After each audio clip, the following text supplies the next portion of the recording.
why not be authentic? And I'm super excited as we have a very special guest today. Not only a very special guest, but someone that is a very special person and someone that I've grown to know and love as a friend. We have so much to unpack today. But I want to introduce Samantha Nelson, and she was previously known as Samantha Goncalves. If y'all don't know the Goncalves name, it probably rings a bell when you think about the Idaho War. And Idaho War is a tragic, horrible event that happened to 4 college students November 13th in 2022 when they were brutally unalived. I'm going to let her kind of go into details about how she's related to Kaylee. And Samantha's going to share more about her experience when she went to the Amazon and what she built for Kaylee in her memory and why this is so important to her. And really just share whatever she feels comfortable with sharing because, she's grieving too. So Samantha, it's all yours. I am Samantha Nelson, but I was born Samantha Goncalves, and Kaylee Goncalves was one of the Idaho 4, and she is my biological sister. And I'm the oldest, and we didn't grow up in the same household. We spoke, in brief over Facebook, but we were by no means close. And I'm not trying to compare my relationship as her sister to the one that she had with our other sisters and brother. But there's still a connection there. And, there's, as I've mentioned prior, there are people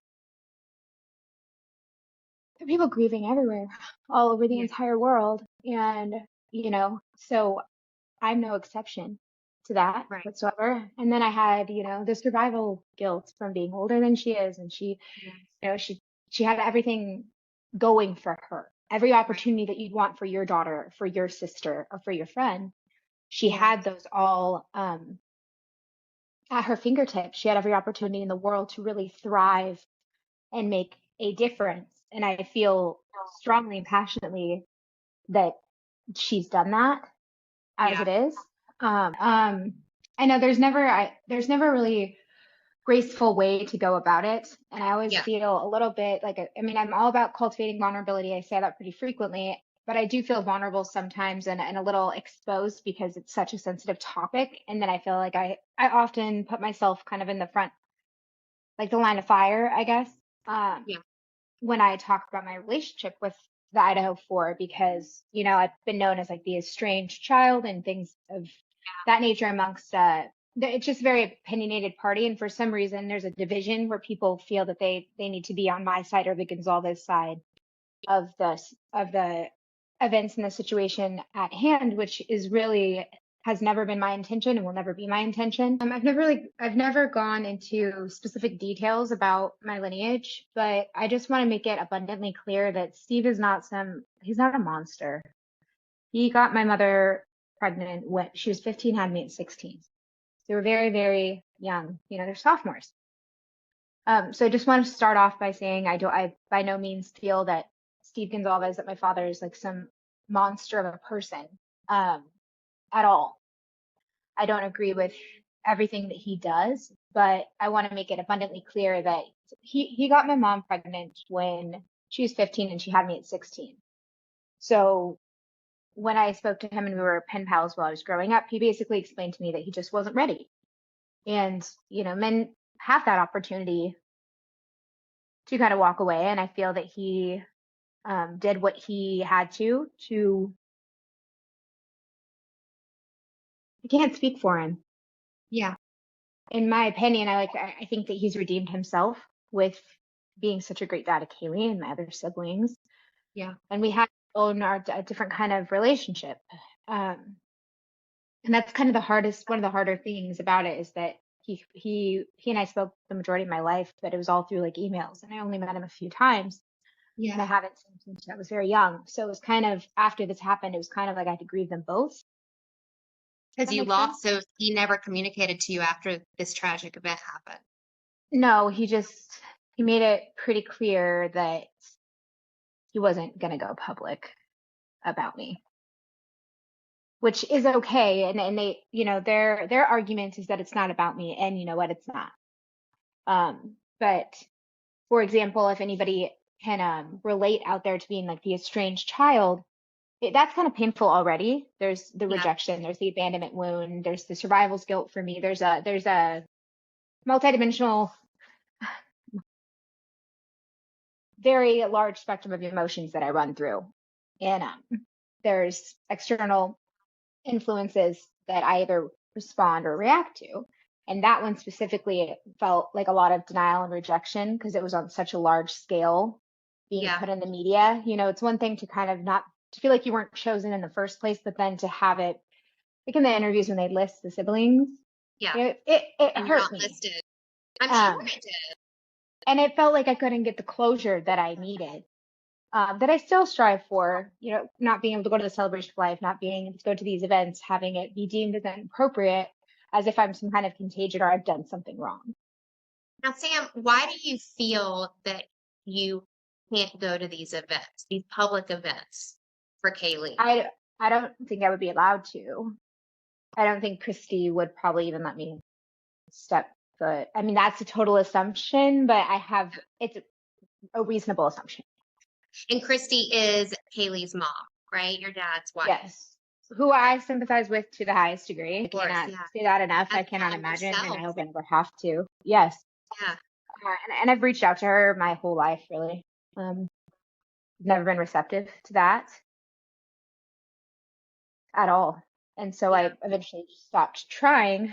But that is why I thought, after I went through a period of, as we've spoken about, of a lot of, like when I say self-medicating, I'm trigger warning, I'm referring to alcoholism. That was my means of escapism and just kind of diluting and numbing down things. I just didn't want to feel it anymore. I didn't understand it. Turning on the news or turning on TikTok or any social media platform and seeing your dad's face and the mannerisms and just, it was like being in the Truman Show. It was really bizarre to me, Twilight Zone-ish kind of thing. And you look so much like your dad. Yeah, I get that a lot. Did you know that you looked like him? I've seen pictures of him, and he would send me pictures of the girls and Steve Jr. all the time. I mean, I watched them grow, like countless pictures. That's crazy to me. Yeah. And it just got that he just, and again, not knowing, the whole story, but not knowing him, but that when this happened, and I understand, I think it's very valid for him to say that, it's about Kaylee, but at the same time, you are his daughter. And before all this happened, I'm sure all those emotions were there, but he was contacting you and sending these pictures of your siblings and keeping you updated. And so when this event happened in 2022 to your sister, that's when all communication just stopped, right? Yeah. How did you feel? I can relate to the self-medicating with alcohol. I think that we always, if we can't feel better, we tend to turn to other things because we just want to feel better sometimes, right? And I know a lot of listeners can relate to that, but I can't imagine just how overwhelming and how much, I don't know, anger, resentment, you tell me, that went through your head every single time you saw his face on the news. I mean, because I remember when this happened and him and his wife, they were on the news, I think, every time I turned it on. Yeah. Well, his mom communicated with me and I went to see her actually shut up to her church with Eden so she could meet Eden. And I've had a close relationship with her in my youth and in person because she lived closer to me. And she just basically, it felt like a lot of kind of excuses and never like a real reason. And I feel strongly that my siblings were informed of kind of a different narrative than I was. And I don't blame any of them for believing what they were told or for it just being weird for them to have another sibling. Like Steve Jr. Steve Jr. was like, if I had another sister, I would know. Well, surprise, but I think we were both lied to. And then it took away, I feel like he didn't want people to think that he was a bad person and then have that distract from the larger, the tragedy that is them. And that I understand. And maybe he just,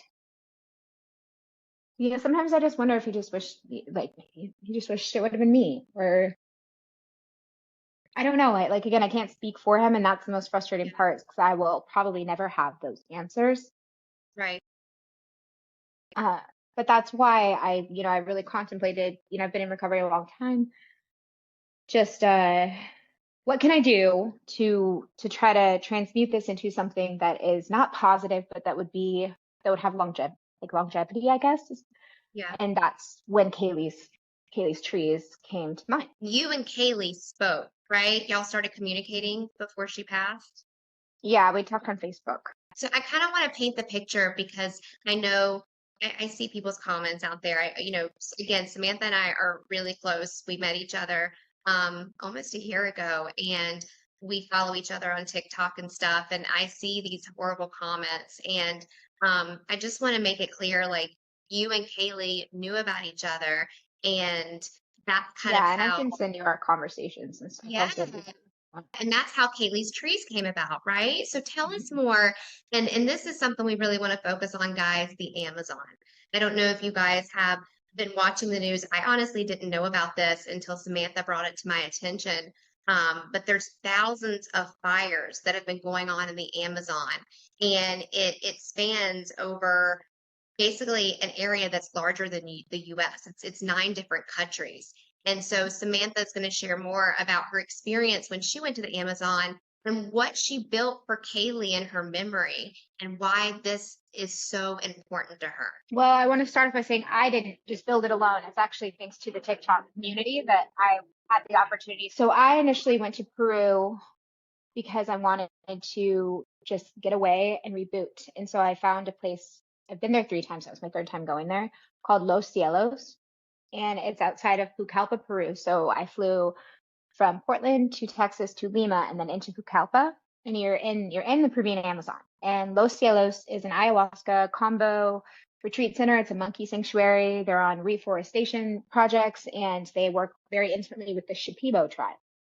And so they keep the indigenous culture of that region very close to their hearts, and they keep the traditions. And it's just a community where I can't even explain it. You saw, we have the Yeah, I monkeys roaming did. around. We don't put them in diapers. They're free to go. There's plants everywhere. We sing, we laugh, we cook, we live off the land. It's not, you're kind of off the grid. We do have Wi-Fi sometimes thanks to Starlink, but sometimes we can even have electricity depending Yeah. on so And guys, I have to tell you, we FaceTimed each other a couple times while she was there.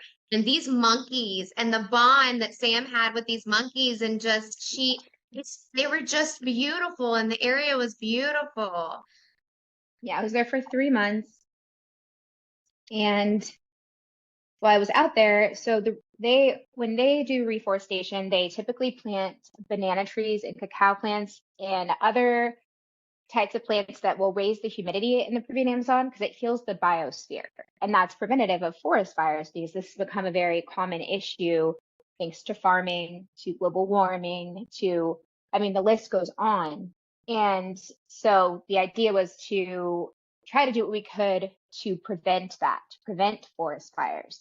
But as you Right. can see, once one goes, it becomes catastrophic. Yeah. And Haley's trees were so young. The plantation goes for, acres and acres and acres, miles and miles and miles. But her trees were baby trees. Because when I left, I had planted 700 by myself. I think we're at you'd have to look, but we were doing really well. A lot of support in that. And it was something that I was hoping, as I had described before, like I just wanted to plant something for all 4 of them really, but specifically for Kaylee, because I wanted it to be there forever. I wanted it to grow as tall as the heavens, close to her as they could get. Yeah. And I wanted to bring life out of so much loss. And I'm hoping it'll be kind of my boy, it keeps me from crying because if I could have put the fires out with my tears, trust me, I would have. I think I could have probably, but Yeah. I'm hoping it'll be kind of like a phoenix rising situation where, that the soil's more fertile after fire, and we did it before and I hope we can do it again and just Yeah. come together as a collective community, because this platform can be used for so many things. And, maybe somebody's thing is decor, or maybe it's get ready with me, or maybe it's Right. just mom, or it's mental health and, substance abuse, things like I touch upon.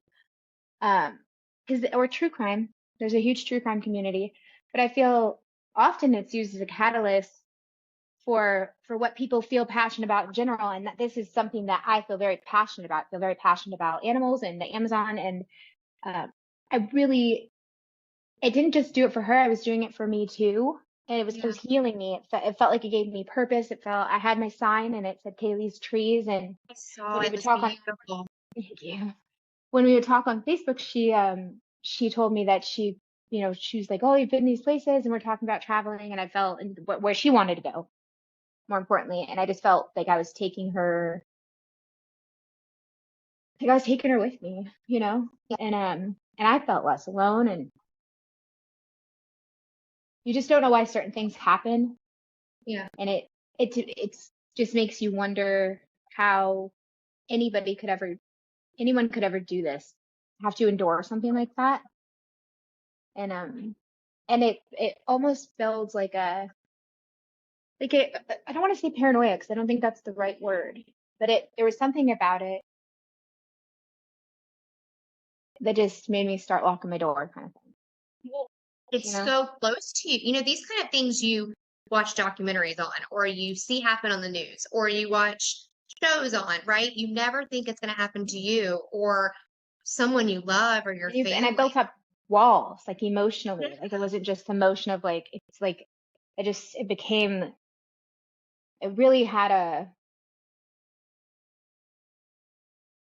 still has, if we're being totally transparent. Yeah. I just don't know that anything will ever be the same. Right. And it's sort of an identity crisis as well, because I changed my last name from Nelson to Gonzalez when I was 18 because Steve didn't want me to be adopted by my stepdad at the time. And I don't know why that is, but okay, it's neither here or there. And Yeah. it felt like something I could control. But furthermore, thanks to therapy, actually, I got to kind of dissect this a little bit. And I realized that I changed it to Nelson because that was what my little sister's last name was, both of them. So Right. Emily and Sophia, and being the On your oldest mom's of all side, of them, right? on my mother's side, yes. Yeah. Being the oldest of all of them, that was like my role. That was my entire life, was those little girls, because we're all 6 years apart. Mm-hmm. And I was always protecting them from something, and this just, it was all in my head. It was like a mantra when I was little. Thank you, therapy. Thank you. But it was like a mantra, like, you can touch me, can't touch my sisters. You can fight me, can't fight my Right. sisters. You can yell at me, can't yell at my sisters. It was like, I was kind of always this barrier, like I don't know, kind of just right here Yeah. between them and the rest of the world. So to have this happen to Kaylee, I just think if I would have been there, you almost think you could prevent it, which obviously Yeah. is an unrealistic. It's kind of like an illusionary fantasy where your brain goes, and when you just think of all the possible outcomes of a person's life, especially a young Right. person. But I feel, I can't imagine just the things she would have done. Yeah. I think about it all the time. I talk to her in in my own inner dialogue sometimes, and I'm not super like religious or anything, but I'm deeply spiritual, and I feel, you know, with how long it's taken, and there's just like, there hasn't really been, Closure. yes. Yeah. And so the trees were as close as I was getting to that. Yeah. Do you remember where you were when you found out about what happened to Kaylee? Hmm. My mom actually told me first. But when I kind of like it didn't register with me because I didn't Yeah. even realize she had told me first. I didn't remember her telling me first. So I went into some kind of disassociation there, Yeah. because 100%. when my dad called me, he's like, Samantha, and I was like, this is like she like, and then nothing, and then I called him, and there's fragments I can't remember fully. And this is your biological dad. This is Steve. Yes, Steve. And then but at the last time we spoke on the phone, I had called him. Actually, I've tried to call him since, and he has not responded to me. But the last time we actually spoke, he basically was just telling me, obviously he's grieving and stuff, but the indication that I got was that I needed to go underground 100%, that I'm not, I'm not to talk to anybody about this, just to respect their privacy. And for me, my brain went, he's embarrassed of me. They're worried about their reputation. But I don't know I don't know. I think maybe it would have been too much at once. And he obviously hadn't communicated that with the rest of my siblings. Yeah. So you lose one, but here you gain another one that you didn't even know about. How hard would that be? Like, you just lost your sister, but oh, here's Sam, by the way, that I never told you about your whole life. None of your other siblings knew about you till after Kaylee passed. They did. Olivia came to stay with me a few times, but I guess Steve Jr. didn't know. And I mean, I can't speak. I don't know. I don't know. Yeah. That's the worst part about it, is I'm not sure what Steve or Christy said. I was told my whole life from Olivia as well, and Steve, that Christy gave Steve an ultimatum to either pick me or his other children. And she just, she even expressed that she didn't like that I was the only one that looked like him, and Olivia did. No, Christy did too. Oh, Christy did. He told me in an email, yeah. But Olivia, she expressed some things too, and she came to stay with me a few times. But I have to just tread so lightly, because I really don't want to start a war, more so than there's already been started.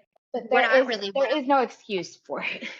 There's not. Well, and that's what I was going to say is I really want, there's so many people out there that I feel like can relate to the estranged child and your father not being in your life. And then I can't imagine all the different emotions that you went through between finding out about your sister that so young and got brutally, just this horrible, tragic event that happened to her, and then having him call you and say, look, basically go under the radar. I can't wrap my head as a parent around the thoughts or process that went through his head, but more importantly, focusing on you.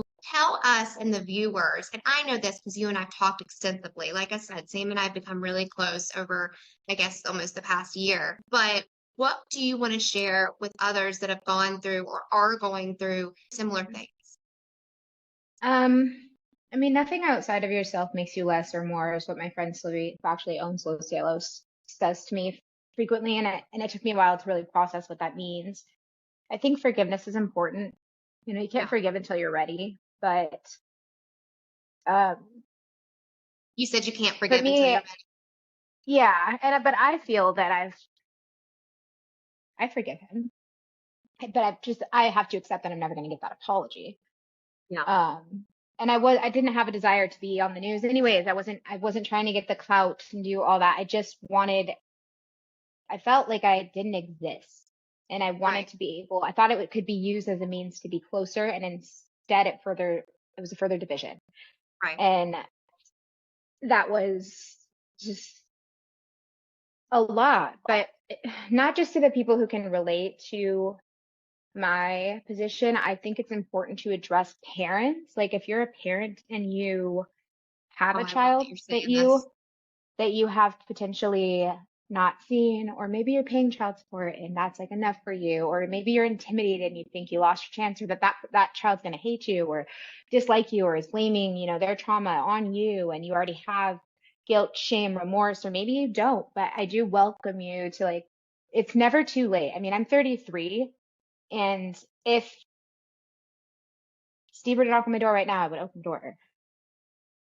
It would be, I don't think that curiosity and that inner child ever does it. I can only speak for myself, but I feel, even if you are angry or you're sad or all these things, as a parent, it's never too late. I love that you mentioned this aspect of it, not just how you're affected, but for those out there that are the parents, that are Steve, right? Mm-hmm. And how it's impacting their kids. Well, and furthermore, even if you don't feel comfortable potentially doing that, if you have other children, the most beautiful thing that you can do is allowing those siblings to meet. You can be mature enough to have your identity, your ego, your mess. If you can remove that and allow the two siblings, even if you don't do well co-parenting, or even if you don't co-parent at all, at all, not even a little bit, you could still bridge that gap and they could have a relationship with one another. And I think that to deny or to rob a sibling of their other siblings is really selfish. I was about to say selfish. And I don't agree with it. And I'm very proud of you for saying this, how you feel. I feel like you deserve to be heard because I have followed you. I remember the first time that I came across a video that you made before we met. And you wrote a poem. Do you know what poem I'm talking about? My mommy drinks a lot. Yeah. Mm-hmm. Yeah. And you'll have to, guys, if you haven't seen it, I don't know if it's still on your TikTok, Sam, but she wrote this beautiful poem about, and it was after Kaylee passed away. And it was just sharing what she's feeling. And, you know, Sam went through this too. Sam went through the losing a sister she never got to really, she was starting to have this relationship with, but never got to have the relationship that it could have been. But she's also grieving the loss of her dad that she's been in contact, even though it was through email. And so I have to commend you for what you're doing and what you have done to heal and get yourself better, because that takes a really, really strong person to say, you know what, I'm not okay. I'm struggling and I am attaching myself to a substance, alcohol, right? Which I have done in my past. Alcoholism runs in my family. And you decided to heal, which is not a button you can push. It's an ongoing journey that Sam and I talk about, you know, any chance we get to talk. And I just don't want you to ever invalidate your feelings or what you're going through, because you deserve to feel and you deserve to talk about whatever you're feeling. And I just want you to. I appreciate you saying that. I think that it's important that we hold space for one another. But for me, it's just, you know, that grief is so intertwined now with the grief that I'm feeling for the Amazon, because it seems, you know, especially Los Cielos specifically, they do so much, from everything from people who have lost children, who have cancer, who have PTSD, who have all these other ailments in their life. And you come to the sanctuary and it's like stepping into a vortex of just heaven. It's outworldly. It's like, you know, and so many people are grieving. The people that went there, that went there to do exactly what you were doing, which was healing, and not to mention the residents, your friends that live there, right? How long have your friends lived there? And when did they create this facility or this sanctuary? Sylvie's been working with medicine for 12 years. And we can do like a link to their GoFundMe and their site, everything. But yeah, that's their home, and they have all the workers that are there, and then there's people tribe that are there. So there's quite a few people that are living just on that land alone, right? In Pucallpa and Los Cielos, outside, like in the Peruvian Amazon portion of that region. But even though there's quite a few people, they're not firefighters, and they're very secluded. So they have a well, and we like bathe in rainwater in the well. We use it, but they're not equipped. They don't have the skills or the means to fight this. So I was so thankful for today. I was about to say, you got to tell them the exciting news. Yes, the good news is it rained today for the first time in a very long time. So it's raining. They need a lot more of it, but we prayed for rain, and our answers, our hopes, our wishes came to fruition. And tell me what went through your head when you saw. So Sam sent me a video of the rain, and it's not just raining; it's pouring rain. Yeah. When you saw that video, what went through your mind? I was overjoyed.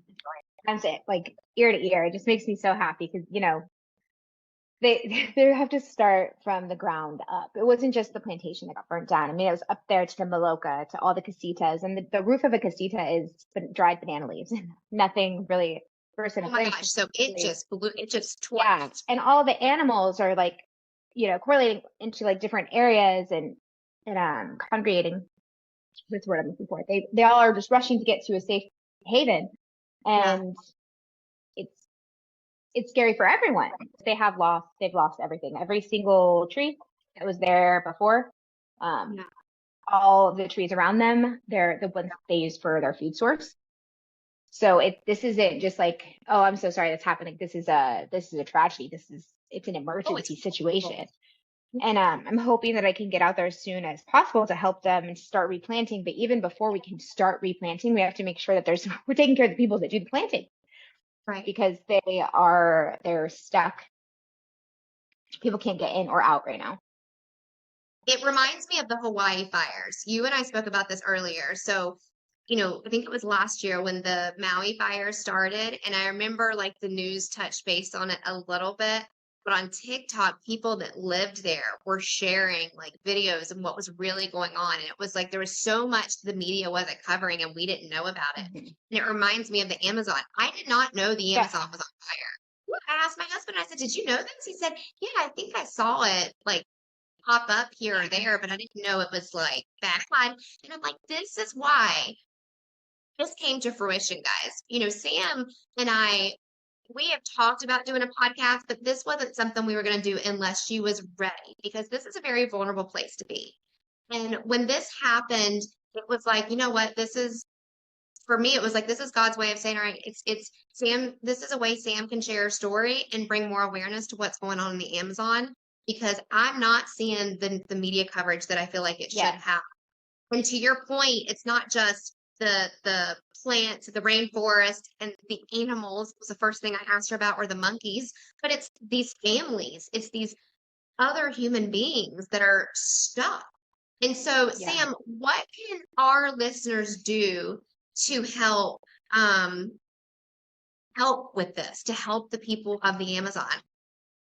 Well, this might seem insensitive, and it's by no means meant to seem insensitive, but I feel that the Idaho 4 got as much coverage as they did because they were well off, Caucasian students in America. There's been countless lives now, that have been lost in the Peruvian Amazon, and if even a fraction, even if 30% of the viewers and the people who show support for like one of the interviews would be able to show support for this, then we could make a huge difference. And we've proven that once already, which makes me very thankful. So the same foundation that we built, so it's separate from me. I don't see any of this money. It doesn't go through me. So I want to reiterate that, I'm a sovereign person over here. Their foundation is over here. I just helped them with it, but none of the money goes through me. It's 100% proceeds go directly to Los Cielos. And they have a GoFundMe the link is in my bio on my TikTok, and I can send it to you. But even if it's just like $1 or $5, it's the principle. And I think that it gets momentum going, and we have power in numbers. And I never want it to be about financial gain or financial strife. Right. But I do feel that this is going to have like the repercussions of this are going to eventually show up at our front door here soon too, because it does have a profound effect on our planet. Yeah. You know what I mean? And when that time comes, I would like to think that our brothers and sisters, our neighbors, would do the same for us. Yeah. Just like when COVID happened. We were all, I have toilet paper, I have this, so we're kind of, when people came together. It reminds me, so when I saw the news coverage again, I just with fires, I think back to Maui last summer, and like people were stuck. People were stuck in the fires. People could not come in. People could not go out. Tons of animals and children and senior citizens and just schools, all the schools. And they have to walk quite a ways to get to school. Exactly. So to have a school at all is huge. And it's gone. And so because I know the listeners are going to ask this GoFundMe, but what are they going to do with that money? As far as, are they going to bring more supplies in?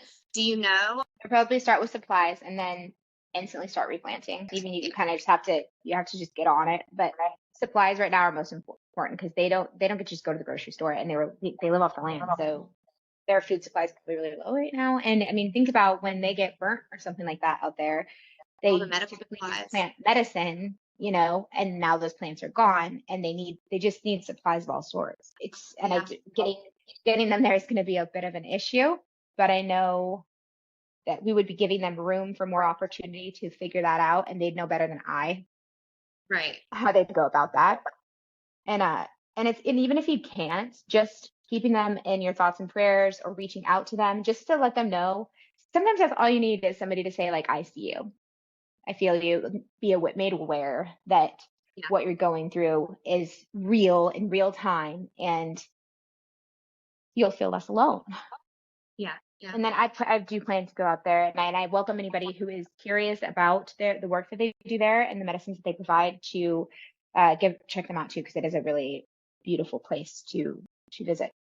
I would love for you to share what you experienced when you were there, as far as the plant medicine that they have and the different rituals for the healing process. Because, a lot of our listeners were advocating for mental health, and they're struggling with, childhood trauma, PTSD, anxiety, addiction. I mean, the list goes on. I always say there's over 200 mental health diagnoses. It does not discriminate. Mm-hmm. And so, if you could share with our audience what it was that helped you heal, and like what exactly they had that helps with healing for other people that are thinking about going, when it's safe to go back. So I think that healing is an ongoing process. It never really fully ends, but it's kind of just, for me, it was a catalyst to get more tools in my toolbox, as they say.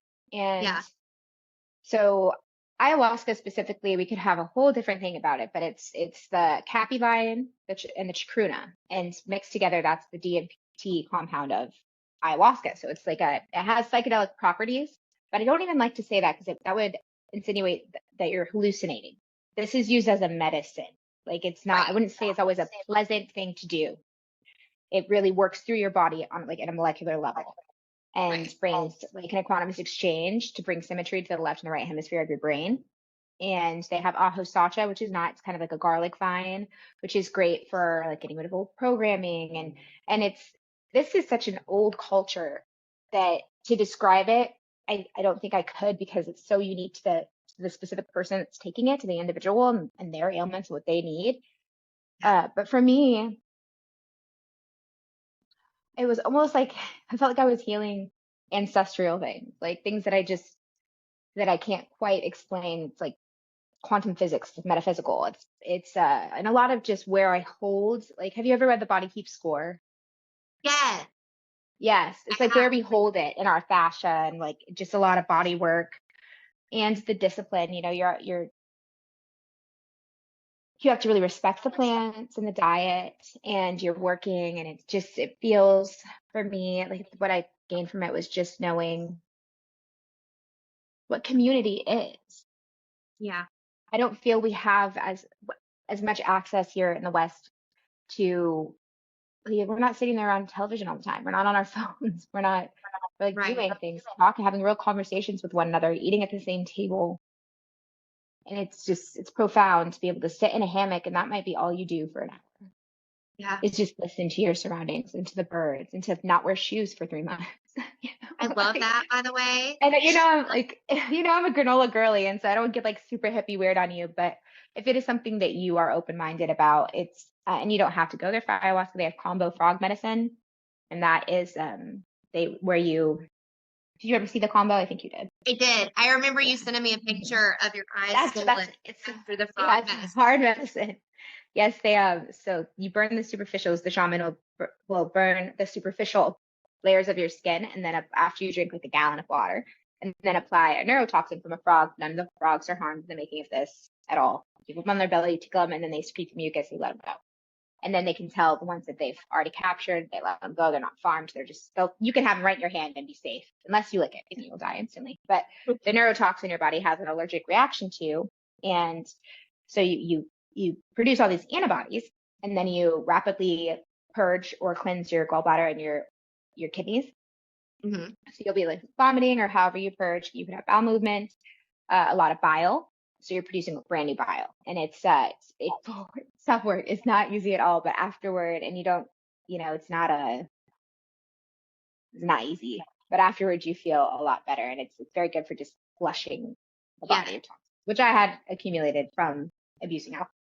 Right. Well, and I feel like we're moving into such a holistic world when it comes to healing, even with mental health, right? Healing with mental health, like we're discussing, but also like for our gallbladder, our body, our vital organs, it's the new wave. And I think it's based on studies coming out And it's, that yeah. old medicine, they knew what they were doing. And I'm not opposed to Western medication either, because right now haven't had access to any of these medicines out here, and things are starting to resurface with this. So I've Yeah. had to take it upon myself to, get back into therapy, get into counseling, look into other options. And so it's whatever floats your boat, Yeah. as long as if you need help to ask for help, because that's half the battle Yeah. right there. It is. It is. And you said you went there 3 times, right? Hmm. Did you do the frog medicine every time you went? Is it something that like you can continuously do the times that Yep. you go back? Yeah, people It's have so mixed beautiful. emotions about that, but they do screenings before you get there. They have they do have access when they have retreats to the hospital, to all kinds of, Right. first aid. Not as enough as what they need right now on a grand spectrum. But when they Yeah. have retreat centers that they've planned, they'll have all women's retreats, or they'll have a male retreat, or and it's nice because then they can kind of categorize you into, all right, this group, this collective is working on this. This collective's working on this. And so when they have guests, you already have something like-minded with the people around you. And they do a very good job of screening what medications you're on. You have a heart condition and things like that. They're not doctors, but they Right. are. Yeah. They Western do med. know what they're doing, and they have a lot of experience. Yeah, and it was amazing to hear and even hear you talk about it now, like the holistic approaches that they do and just really focusing on their culture and the healing process. I think that there's so many different resources out there that's like this in our world. And I think the more we spread awareness about these types of resources, then, there's more people that are struggling mentally or with addiction or whatever it may be that can because they're hearing about it, go to these places and experience it. And I just hate that this is happening to the Amazon right now with these fires. And I know that Amazon is so near and dear to your heart. And so I just commend you for, sharing your story with us and really advocating for, trying to raise money in the GoFundMe, which goes directly to the Amazon to help the community and helps them get the supplies they need because they're Yeah, stuck and even her sign burned down and everything. So it's just I can't horrible pay and for it's the sign, and breaking. it Yeah. is. We can still turn it around. There's like we never give up hope. I don't even think hope's a strong enough word. We never give up faith that this terrible, terrible, awful thing can become Yeah. something beautiful again. And we did it once, we can 100%. do it again. And then to be part of that is pretty great, because once this settle down a little bit and they can get their footing, we can visit, you and I, and it's Yeah, just I am so I'm ready. excited. I wanted to go last year, but it was like we didn't go because we just met, and you're like, we were just getting to know each other. So I didn't go last year, but I have wanted to go. I've always wanted to go on a retreat like this or, because I I want to struggle with help. yeah, I struggle with childhood trauma. I struggle with, PTSD and depression and anxiety. And I'm on this healing journey. I've been this past year. And, then we had loss in our family, a baby in our family that passed away this past April. And so, so this is something that I've always wanted to do. I hate that. Um, I dislike that saying sorry is all you can say sometimes. I So know, I know. I love you is better. It is. I love you so much. When these awful tragedies happen, we don't know what to say. And now you've been through it, and I've been through a tragedy as well.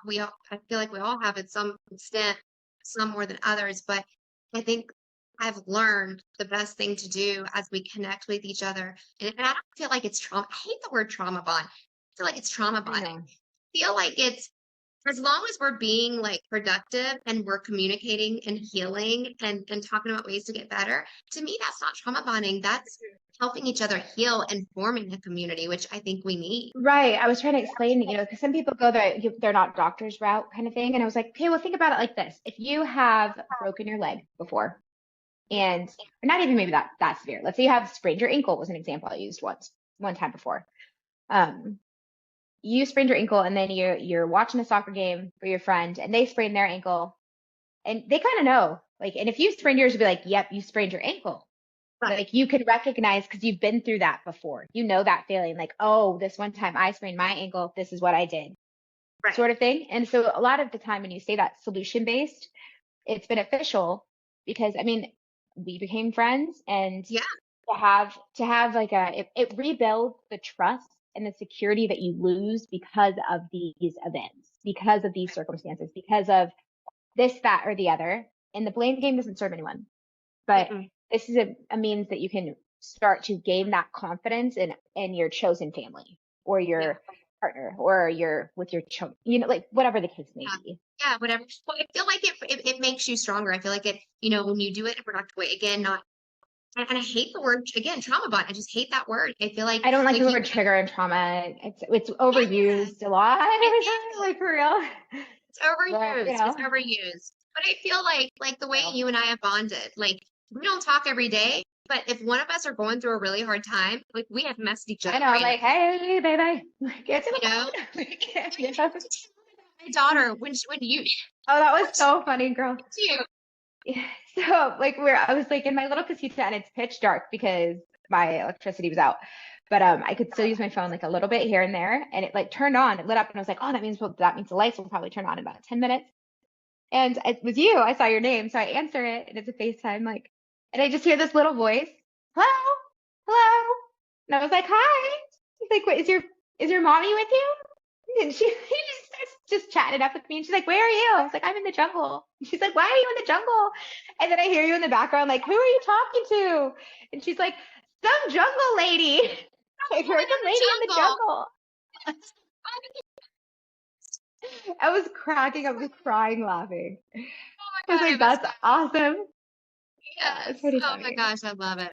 Well, I know we could talk all day. Oh, and we could go on and on. And listen, I'm hoping that we can come back and do another podcast when you are back Mhm. there and you Yeah.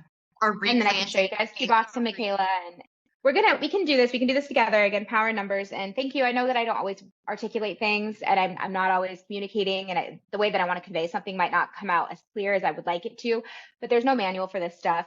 And I feel safe with you.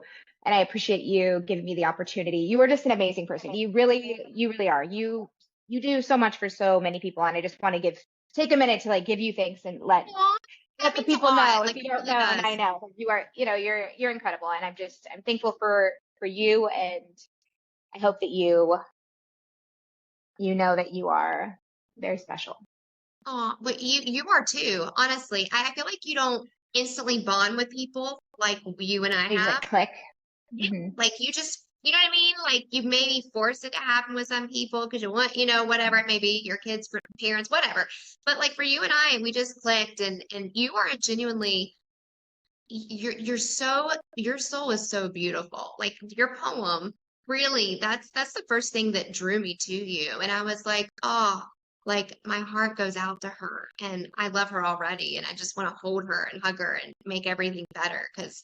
I can't imagine just all the stuff you've gone through. So again, I'm And you so too. thankful that I've met you, and I'm so thankful that, you're willing to share your story. It's a very vulnerable place and bring more awareness about these Amazon fires and how we can Right. raise money.